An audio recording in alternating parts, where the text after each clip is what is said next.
Alright guys, so I have the Luimoto seat cover and my RSV4 seat, and I'm going to be installing the seat cover on the seat. To do that, first we'll have to remove the stock cover from the seat. To do that, all you're going to need is a knife, literally nothing else, to remove the staples. And to staple back the new seat cover, we'll need a stapler and staples, and for this I chose T50. The size is T50, 1/4 inch or 6mm. All right, to remove the stock seat cover from the seat, you'll turn it around, we'll use the knife, and as you can see, all these staples will have to be removed. It's very simple and easy to do. The reason you need something sharp is so you can go underneath the staple and pop it out. Just like that. There you go, one. Go underneath. They're pretty easy to remove, one by one. Literally, this will take you probably like, I don't know, 3 minutes to remove, but I will fast forward it just to save time.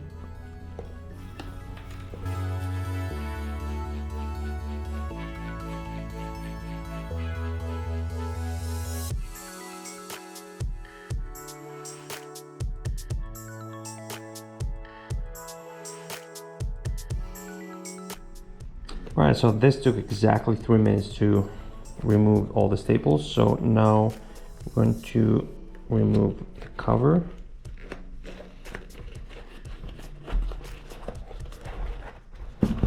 Remove from the corners first here. And then just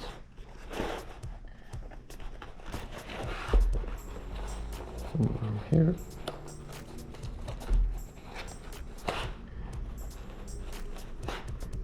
There you go. Perfect. So I actually did the same seat cover, Luimoto seat cover, on my RS660.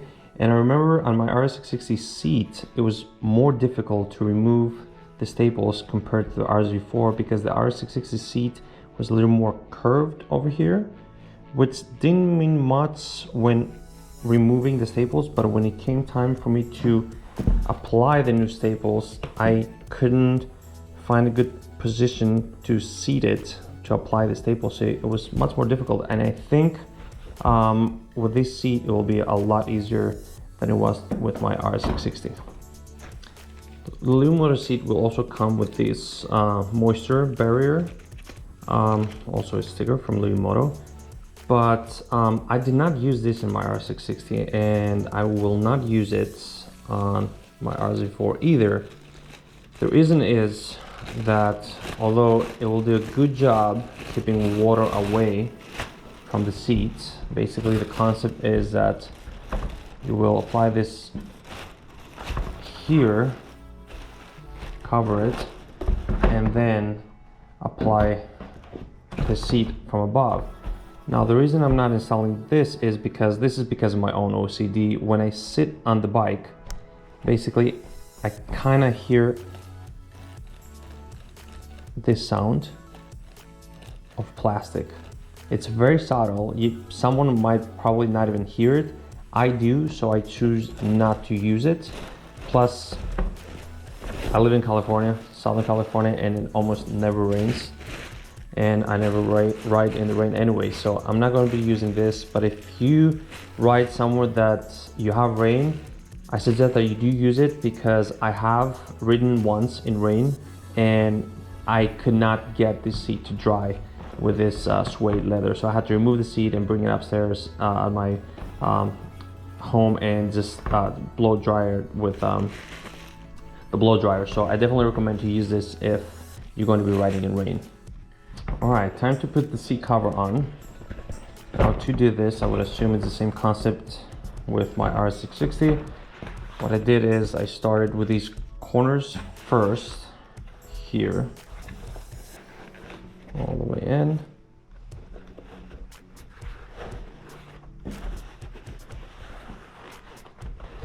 And there, make sure all these go all the way inside and here. And then on the rear, start hugging it all the way around.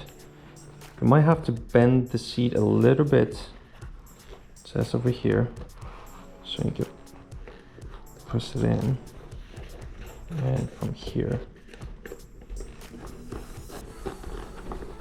just like that. There you go, one side, and then the second side, same thing. Go back around. There you go.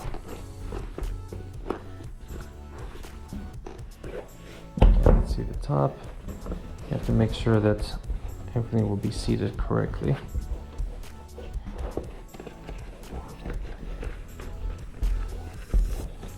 Pull it all the way in.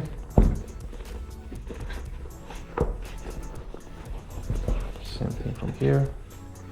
Grab it from here and just pull it down.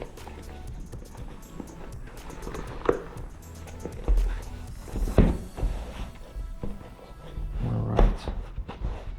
So this gap here, this space in between the seat cover and the seat should go away once we pull tension from every side and we stapled it underneath. Hopefully. I did not have this space in between on my RS660, but I think there's more curvature on this seat compared to the RS660, so let's see. Okay, now that the cover is on, we're good to begin stapling. I will start with the center line and I'll line it over here. You see the previous markings here from the staples. Basically, we're gonna follow the same pattern. Starting from the center, I'm gonna pull some tension here, align it. See, it's exactly shaped to this, and then we'll staple the first staple over here.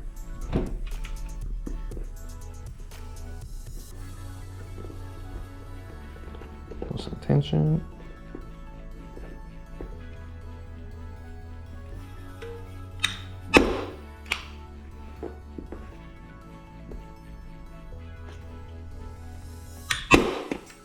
Second one, perfect aligned. Same here, same concept. So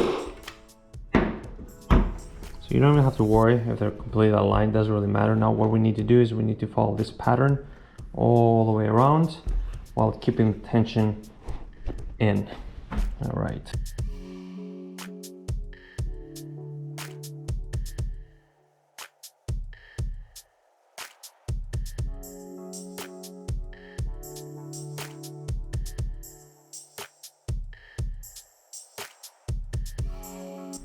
All right, all done. It looks perfect. As you can see, the curvature here is all flattened down.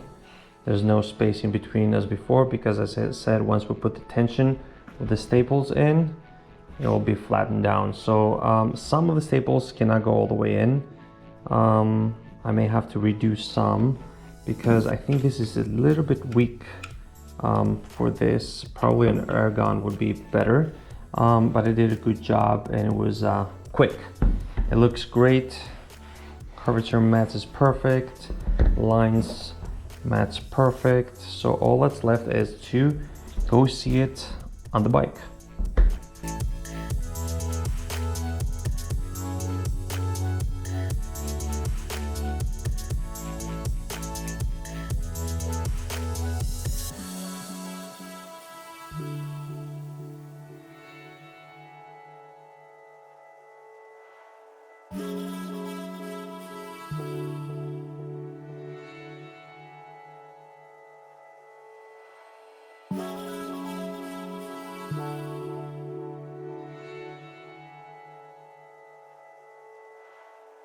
Man, this bike is coming together. GP22 is turning gold and blue. Matte carbon looks perfect. Factory decals just transformed the bike, and the icing on the cake, Luimoto seat. Oh my God, zero regrets. It just looks perfect. Guys, stay tuned for the next mods. I know for sure next I will be doing triple clamp with clip-ons. We'll also be tinting the headlights. I know I need to do rear sets. I know for sure that I will be removing the evap canister, and I'll show you how to do that. Probably also an oil change, show you how to do that too. And some big changes will be 520 conversion chain and gearing, some forged magnesium wheels, front and rear, and a lot more. Until then, you know what to do. Hit the like button, hit the subscribe button, and I'll see you in the next one. Peace.